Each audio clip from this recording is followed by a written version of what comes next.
अस्सलाम वालेकुम दोस्तों। ही मंज़र सिंधुआ जा ऐं हिते तव्हांखे जेको आहे त उलण मच्छी डॉल्फिन जेको आहे त उहे तव्हांखे जेके आहिनि त नज़र ईंदियूं ऐं मुंहिंजे अखियुनि जेके आहिनि त इहे सीन ॾिठा आहिनि ऐं जेको आहे त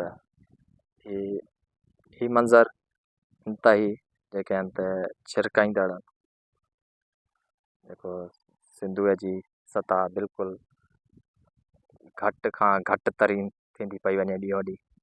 हीअ मंज़र तव्हां ॾिसी सघो था पिया, सिंधु सुकाड़े जी तरफ़ पियो वञे।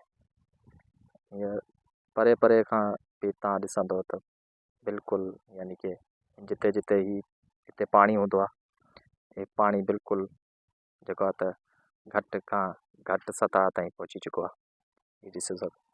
ऐं हिते अॻियां जेको आहे त बिराज बि आहे।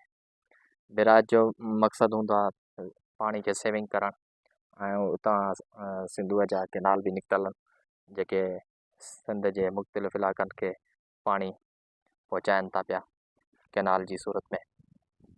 त हुन रीत तव्हां ॾिसो त जेको आहे त वाराबंदी सां केनाल हिकिड़ो हिकिड़ो छॾियो थो वञे, उन जे बावजूद बि यानी कि पाणी स्टॉक हूंदे बि अॼु पाणी जो मंज़र ई अथव, तव्हां ॾिसी सघो था पिया।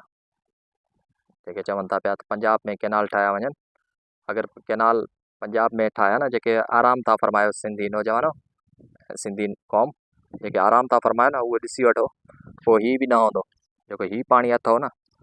ऐं ख़ासि तौर ते शिकायत जेका आहे त मुंहिंजी सखर शहरी वासियुनि सां आहे, हुन जी इहा आहे जो त हूअ जेको आहे त शऊर रखंदड़ क़ौम बि आहे, पर इंतिहाई अफ़सोस सां चवणो थो पवे त हिन महिल ताईं सखर जी आवाम रोडनि ते छा पर जेको आहे त प्रेस क्लब जे अॻियां एहतजाज जी सूरत में बि कोन आई आहे, अफ़सोस इन अमल ते।